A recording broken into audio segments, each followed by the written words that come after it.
جا تو نماز کے لیے ہاں نہیں کر رہا اور میں تیرے رزق کے لیے ہاں کر دوں؟ تو دیکھ ابا، بے نمازی ہوں نا، والدین کا نافرمان تو نہیں ہوں نا۔ واہ بھائی واہ، جو خدا کا نافرمان ہو سکتا ہے وہ ہماری کیا فرما برداری کرے گا؟ جا بھائی جا۔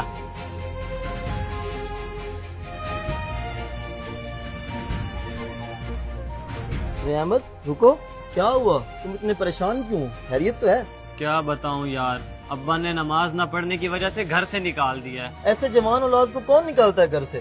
چل میں تیرے ابا سے بات کرتا ہوں، یہ بھی کوئی بات ہے گھر سے نکالنے والی؟ سگی اولاد کو انہوں نے گھر سے نکال دیا ہے، تیری بھلا کیا سنیں گے؟ تو چل تو صحیح نا، بات کر کے دیکھتے ہیں۔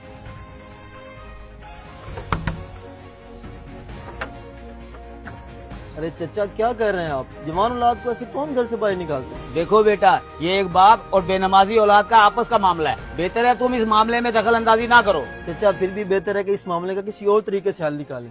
اس مسئلے کا یہی حل ہے، تم اس کو بولو یا